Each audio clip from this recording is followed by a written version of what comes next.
오셨습니다. 평안하셨습니까? 아침에는 날씨가 좋지 않았는데 그래도 오후에 좋아진 것 같습니다. 이제 한 주 한 주 12월에 가까워지면서 마음이 조금은 조급해지는 그런 계절입니다. 우리 지난 모든 것, 계획하는 것들, 마음에 품은 것들 또한 남은 시간에 잘 마무리할 수 있도록 하나님 앞에 구하면서 보다 유익한 그리고 잘 의미를 거둘 수 있는 그런 시간들이 되기를 바라면서 오늘 주신 말씀의 제목 오직 시온산에서입니다. 17절에 오직 시온산에서 피할 자가 있다라는 것입니다. 인생을 등산에 비유하곤 합니다. 헤롤드 멜츠드라는 사람은 하루하루 등산을 하듯이 살아보아라. 산꼭대기를 이따금 쳐다보면서 당신의 목표를 한번 생각해 보시기를 바랍니다. 그리고 정상에 오르기 전에 계곡을 지날 때에도 주변에 있는 아름다운 경치를 구경하듯이 여유있게 순간을 즐기는 삶이 되기를 원한다. 오늘 시온산에 오르는 저와 여러분들 등산을 하는 것처럼 주변을 잘 살피고 경치를 구경하듯이 그렇지만은 잃지 말아야 할 것은 그 정상에 있는 목표하고 있는 목적을 소망하면서 끝까지 꾸준히 달려갈 때 그 정상에 있는 시온산이 바로 재앙 중일지라도 우리가 피할 곳이 있다라고 본문은 말씀합니다. 그래서 우리 모두가 시온산에 올라야 합니다. 시온산은 역사적으로 예루살렘이지만은 영적으로는 하나님께서 함께 하시고 통치하시는 교회일 것이요 저와 여러분의 마음일 것이요 오늘 주님과 함께하는 임마누엘 은혜가 있는 그곳이 바로 시온산일 것입니다. 함께 은혜 시간 되기를 바랍니다. 먼저 지푸라기가 될 것이라 18절입니다. 우리 한 목소리로 봉독하겠습니다. 시작. 야곱 족속은 불이 될 것이며 요셉 족속은 불꽃이 될 것이요 에서 족속은 지푸라기가 될 것이라. 이 불사를 것인즉 에서 족속에 남은 자가 없으리니 여호와께서 말씀하셨습니다. 오바댜서는 구약 성경에서 가장 짧은 한 장으로 되어 있는데 그것도 21절까지 있습니다. 이 성경을 여러분 몇 번이나 혹시 보았고 이 내용의 말씀 내용이 어떤 것인지 여러분 함께 나눌 수 있는 그 은혜가 또한 이해가 있는지요. 하나님의 언약 백성인 이스라엘 백성들이 죄로 인하여 지금 매를 맞고 있는 본문 말씀 이전에 바로 2절이 이렇게 기록되고 있습니다. 보라 내가 너를 나라들 가운데 매우 작게 하였으므로 너희가 크게 멸시를 받느니라. 작게 하였던 하나님, 그러나 그들은 엄연히 하나님의 언약 백성이라는 것이죠. 그런데 그 누군가가 작은 나라를 멸시하고 있다는 것입니다. 멸시하는 그 나라가 바로 에돔입니다. 에돔은 어떤 사람들인가? 멸시를 받고 있는, 작게 여기는 하나님의 죄의 대가를 받고 있는 야곱의 형제인 것이죠. 10절에 보니까 예루살렘에 망할 때 그들은 형제의 나라가 당할 때 기뻐했습니다. 그리고 멀리서 그냥 방관자가 되어서 바라만 보고 있었던 것입니다. 13절에 보니 도리어 전쟁의 혼란 속에서 형제의 나라를 약탈하기도 합니다. 이렇게 에돔의 악행은 여기서 그치지 아니하고 14절에 전쟁을 피하여 도망하는 형제들을 사거리에서 막고 오히려 대적자들에게 붙이는 악행을 일삼은 에돔을 하나님께서 심판하시겠다라는 내용이 바로 내용인 것입니다. 하나님은 에돔에게 결코 해서는 안 될 일을 행하는 것을 이렇게 경고합니다. 너의 마음의 교만이 너를 속 여겼도다.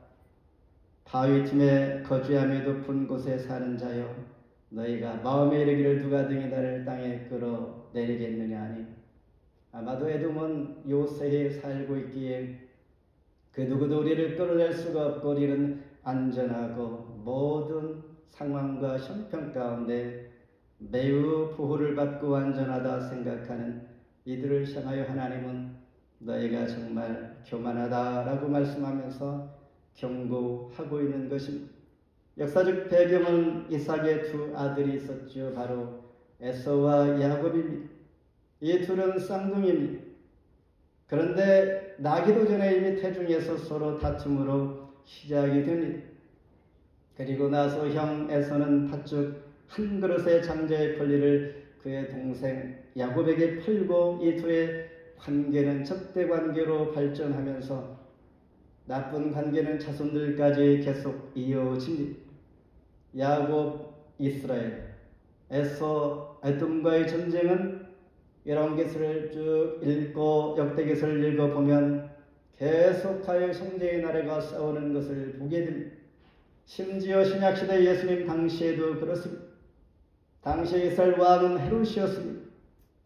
헤롯은 둠의 사람이라고 성경에 기록되어 있는데 둠의 사람은 구약 성경에서 에돔 사람인 것이죠. 에서의 후손인 것이죠. 그래서 예수님이 베들레헴에서 태어났을 때에 2살 아래의 남자들을 전부 잔인하게 죽이는 이러한 일을 바로 에돔의 후손 헤롯이 했던 것입니다. 또 다른 헤롯이 있는데 세례요한을 죽였고, 또 다른 헤롯은 사도행전 12장에 보면 야고보를 칼로 목베어 죽이고 베드로를 옥에 가두기도 했던 것입니다. 결국 하나님께서는 이렇게 말씀하십니다. 15절에 여호와께서 만국을 벌할 날이 가까웠나니 너희가 행한 대로 너도 받을 것이라. 내가 행한 것이 너희 머리로 돌아갈 것이라. 그래서 너희 에서의 족속에 행한 대로 야곱 족속과 요셉 족속은 불과 불꽃이 될 것이요 에서 족속은 지푸라기가 될 것인데 불이 집을 태워 지푸라기가 될 것이다. 그러면서 10절에 너희가 너 형제 야곱에게 행한 포악으로 말미암아 부끄러움을 당하고 영원히 멸절되리라. 행한 대로 갚으시는 하나님, 형제를 약탈하고 일삼은 교만한 에돔을 심판하며 실제로 주 70년에 지푸라기가 되어 역사에서 완전히 사라지게 됩니다. 이렇게 하나님의 심판은 세상을 완전히 바꾸어 놓았던 것입니다. 그렇습니다. 갈라디아서 5장 22절 23절에 우리가 잘 아는 성경에 9가지 열매가 있습니다. 사랑과 실학과 화평과 오래 참음, 자비, 양성, 충성, 온유, 절제. 이렇게 하나님께서 우리에게 미덕을 가르쳐 줄 때에 동시에 삼가해야 할 덕목을 우리에게 또한 가르쳐 줍니다. 세상에는 좋은 것만 있는 것이 아니기 때문입니다. 그 가운데 탐심을 조심하라. 헛된 영광을 버려라. 서로 노엽게 하지 말고 투기하지 말며 미덕을 가르쳐 주시는 하나님, 바로 좋은 것만 주시는 하나님 같지만은 경계해야 할 덕목을 주시면서 형제의 나라 에서와 야곱, 다시 말해서 이스라엘과 에돔은 전쟁 가운데 있는데 진정한 형제를 나누지 못한 것을 하나님은 마음 아프게 보시는 것이죠. 교만과 형제를 사랑하지 못하는 에돔, 하나님의 공의 앞에 지푸라기가 되는 것 피할 수가 없게 된 것입니다. 그래서 하나님께서는 요한복음 15장 13절에 사람이 친구, 다른 말로 형제를 위하여 자기 목숨을 버리면 이보다 더 큰 사랑이 없나니, 형제를 사랑하고 친구를 사랑하고 좋은 관계로 지내는 것을 하나님 참 좋게 보신다라는 것입니다. 두 번째로 길앗을 얻을 것이라 19절 제가 읽겠습니다. 그들이 대개 부하에서의 산과 평지의 블레셋을 얻을 것이요 또 그들이 에브라임의 들과 사마리아 들을 얻을 것이며 베냐민은 길앗을 얻을 것이며. 이렇게 19절 20절에서 자주 반복되는 단어가 있다면 얻다라는 것이 얻을 것이 얻을 것이며 얻을 것이며, 두 절에서 5번이나 반복하는 것은 완전한 하나님의 회복을 약속해 주시는 것입니다. 다시 말해서 잃었던 영토를 다시 회복하게 해 주시겠다라는 하나님의 약속의 말씀입니다.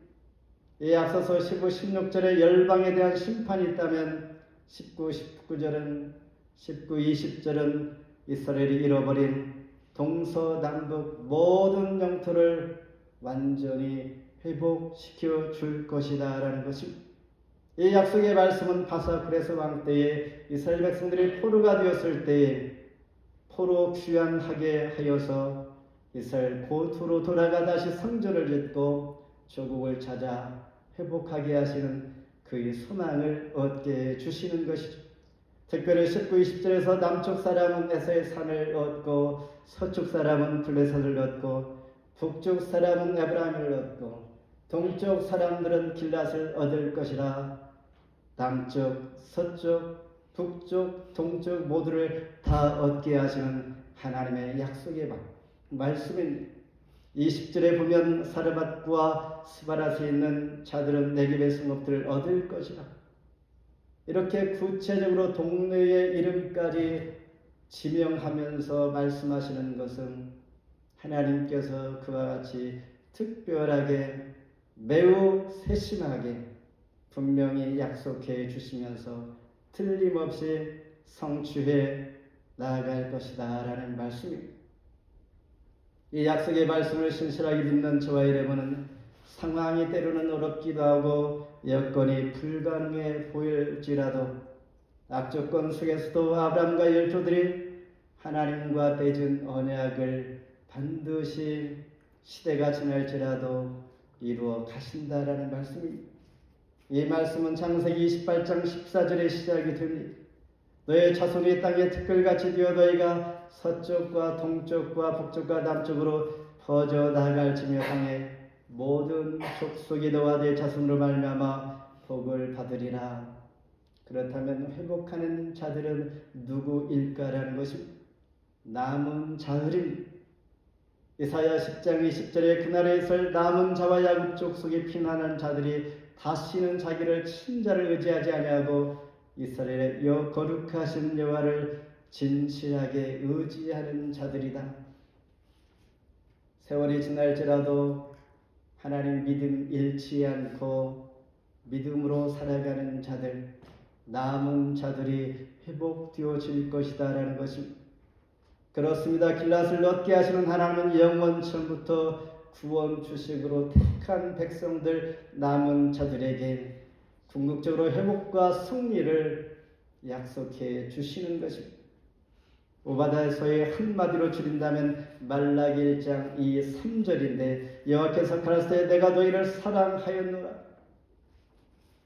너희는 이르기를 주께서 어떻게 우리를 사랑하셨나이까 하는도다. 나 여호와가 말하노라. 에서는 야곱의 형이 아니냐. 그러나 내가 야곱을 사랑하였고. 이 말은 무엇입니까? 하나님께서 택한 백성 구원하겠다고 약속한 이 사람, 택한 백성은 남은 자가 되어서 반드시 회복되어질 것이다 라는 말이며 하나님의 절대적인 주권을 우리에게 보여주십니다.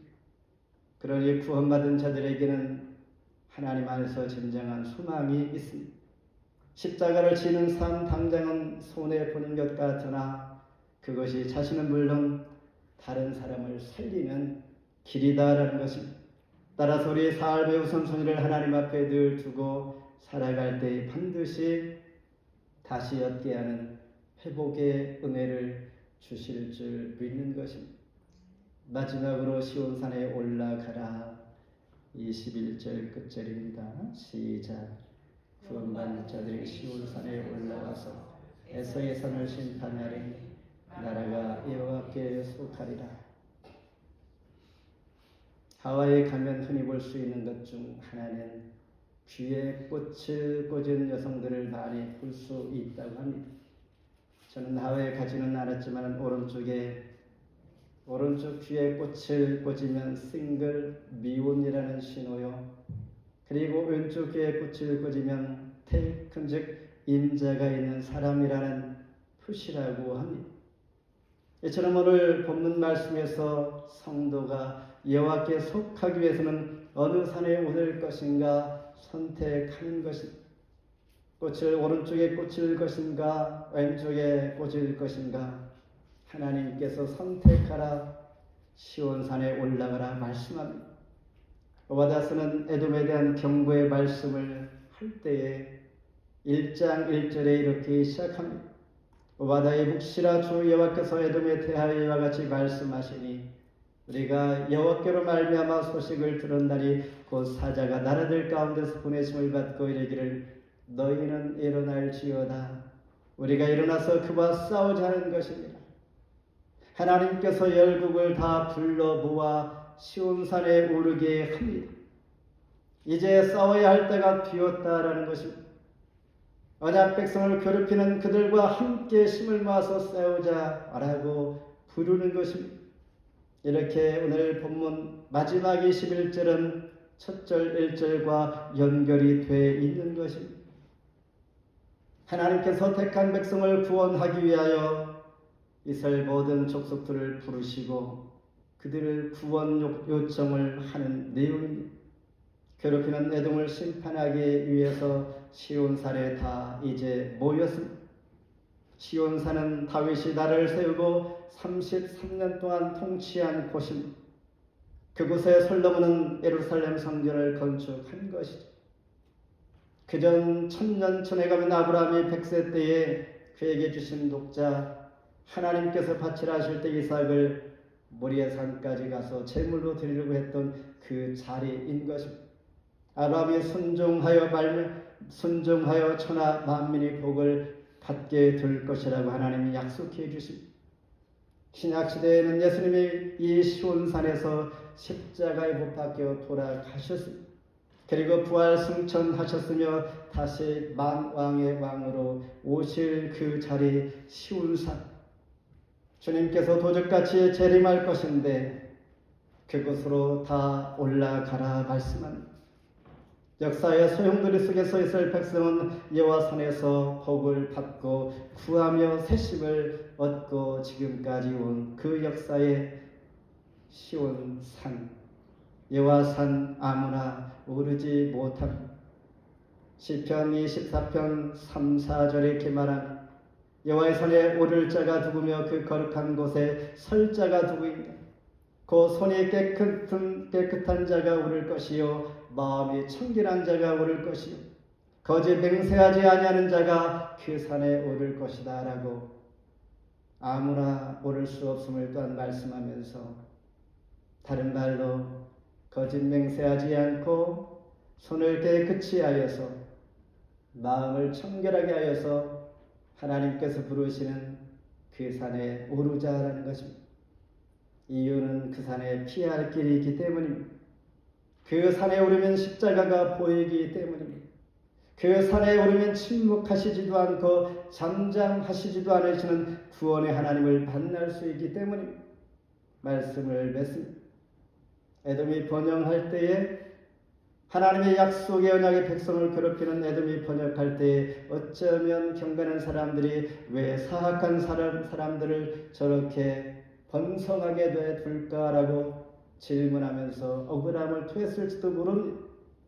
그러나 오바댜 메시지는 신약에서 이렇게 요약해 줍니다. 갈라디아서 6장 7절에 스스로 속이지 말라 하나님을 업신여김을 받지 아니하시나니 사람이 무엇으로 심든지 그대로 거둘 것이다. 시온산은 하나님의 거하고 그리스도가 계신 거룩한 저와 여러분의 피난처가 됩니다. 그렇다면 나는 지금 피난처 되시는 주님을 의지하고 신뢰하며 살아가고 있습니다. 나는 어떤 어려움 가운데 신음하고 있을 때에 주님을 생각하고 있습니다.